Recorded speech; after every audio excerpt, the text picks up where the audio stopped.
After the guy was dead and the smell of his burning flesh was off the air, we all went back down to the beach. Corey had his radio, one of those suitcase-sized transistor jobs that take about 40 batteries and also make and play tapes. You couldn't say the sound reproduction was great, but it sure was loud. Corey had been well-to-do before A6, but stuff like that didn't matter anymore.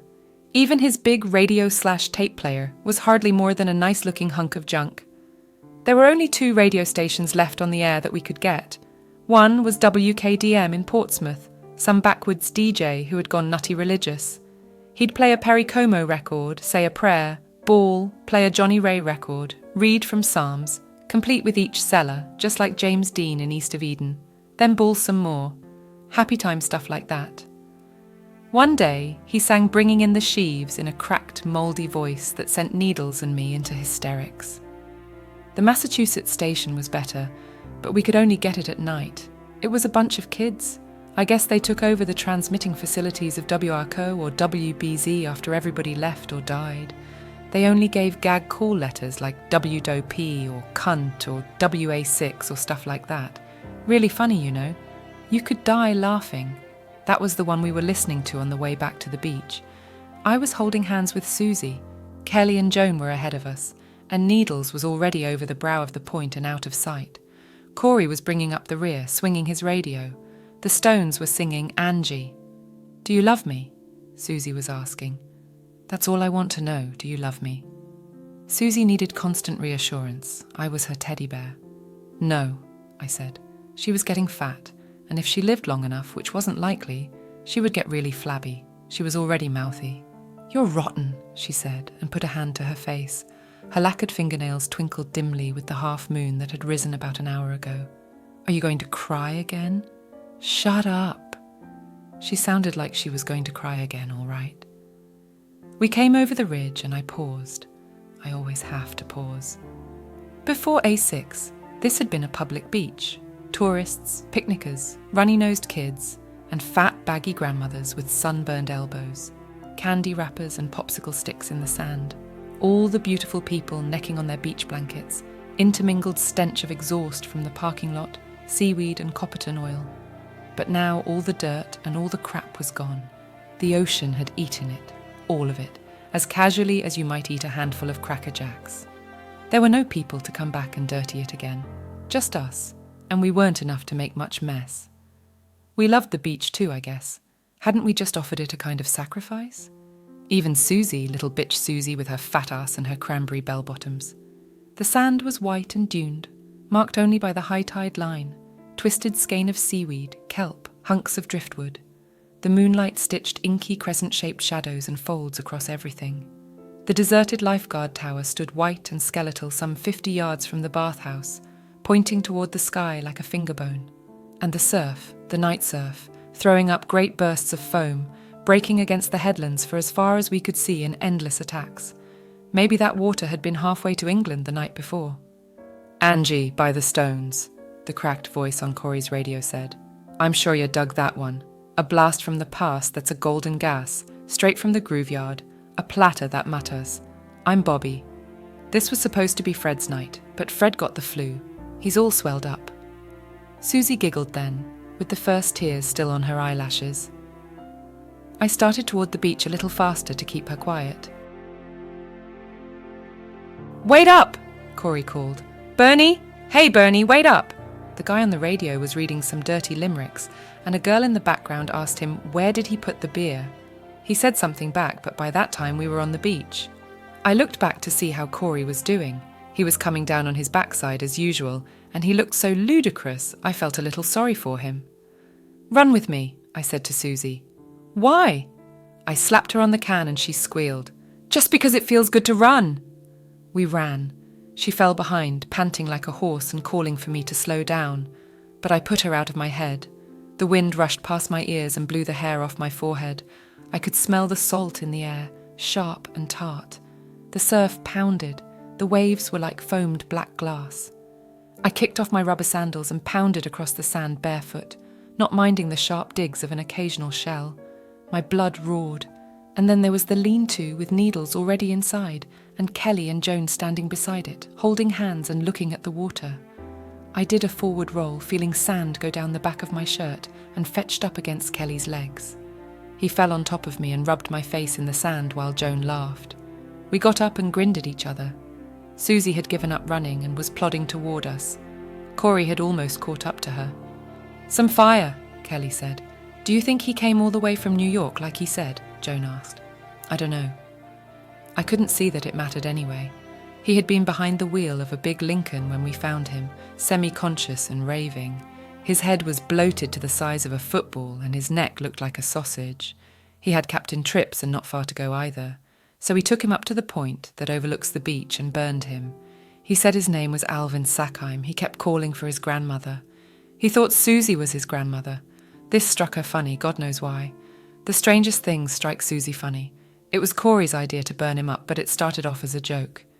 He had read all those books about witchcraft and black magic at college, and he kept leering at us in the dark beside Alvin Sackheim's Lincoln, and telling us that if we made a sacrifice to the dark gods, maybe the spirits would keep protecting us against A6. Of course, none of us really believed that bullshit, but the talk got more and more serious.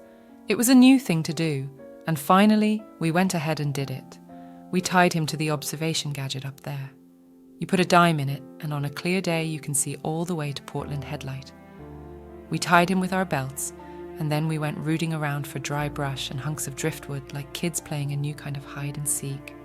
All the time we were doing it, Alvin Sackheim just sort of leaned there and mumbled to his grandmother. Susie's eyes got very bright, and she was breathing fast. It was really turning her on. When we were down in the ravine on the other side of the outcrop, she leaned against me and kissed me. She was wearing too much lipstick, and it was like kissing a greasy plate.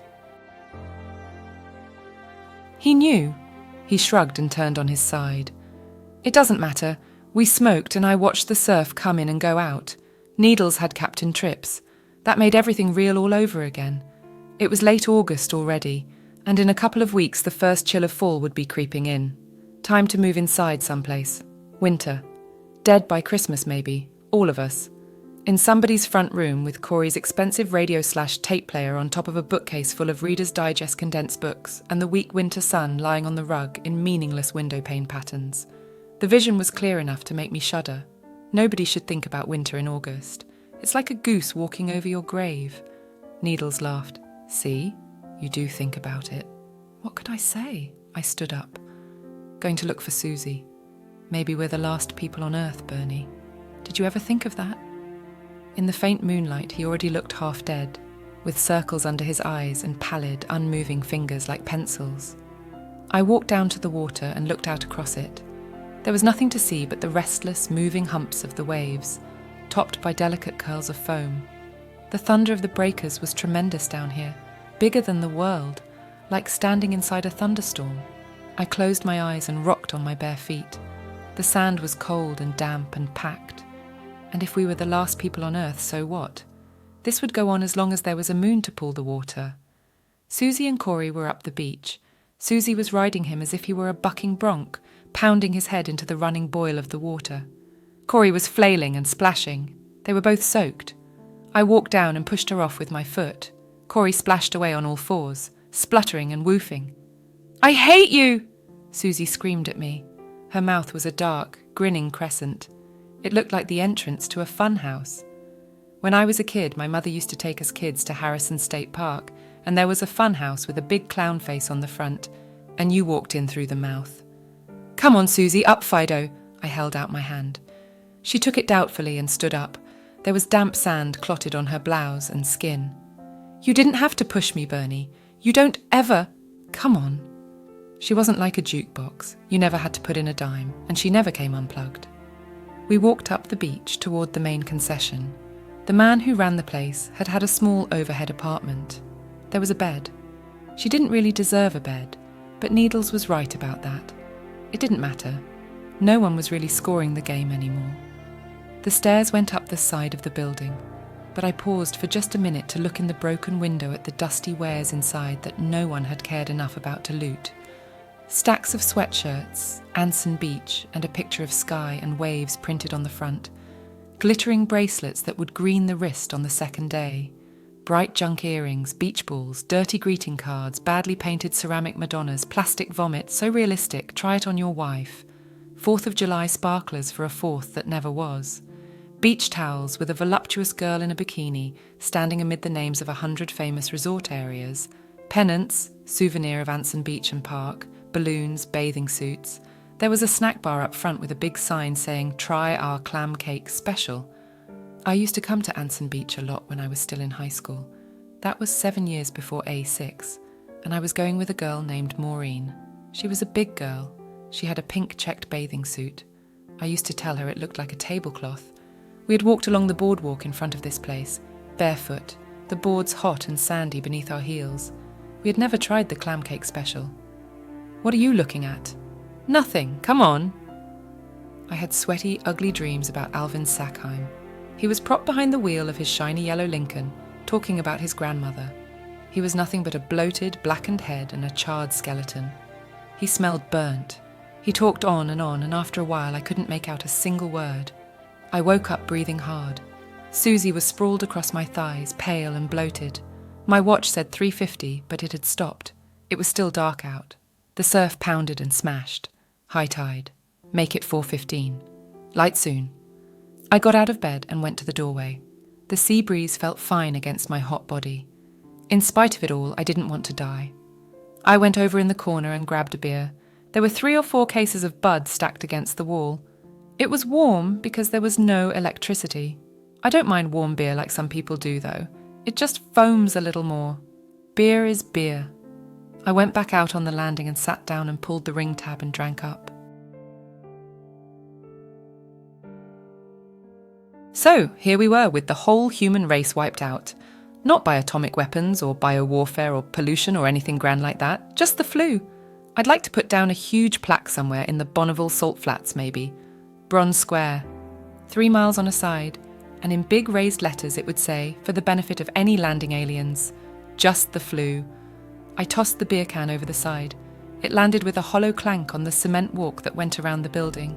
The lean-to was a dark triangle on the sand. I wondered if Needles was awake. I wondered if I would be. "Bernie!" She was standing in the doorway wearing one of my shirts. I hate that. She sweats like a pig. "You don't like me much anymore, do you, Bernie?" I didn't say anything. There were times when I could still feel sorry for everything. She didn't deserve me any more than I deserved her. "Can I sit down with you?" I doubt if it would be wide enough for both of us. She made a choked hiccuping noise and started to go back inside. "Needles has got a 6, I said. She stopped and looked at me. Her face was very still. "Don't joke, Bernie." I lit a cigarette. "He can't. He had A2. Hong Kong flu, just like you and me and Corey and Kelly and Joan. But that would mean he isn't immune." "Yes, then we could get it." "Maybe he lied when he said he had A2, so we'd take him along with us that time," I said. Relief spilled across her face. "Sure, that's it. I would have lied if it had been me. Nobody likes to be alone, do they?" She hesitated. "Coming back to bed?" "Not just now." She went inside. I didn't have to tell her that A2 was no guarantee against A6. She knew that. She had just blocked it out. I sat and watched the surf. It was really up. Years ago, Anson had been the only halfway decent surfing spot in the state. The point was a dark, jutting hump against the sky. I thought I could see the upright that was the observation post, but it probably was just imagination. Sometimes Kelly took Joan up to the point. I didn't think they were up there tonight.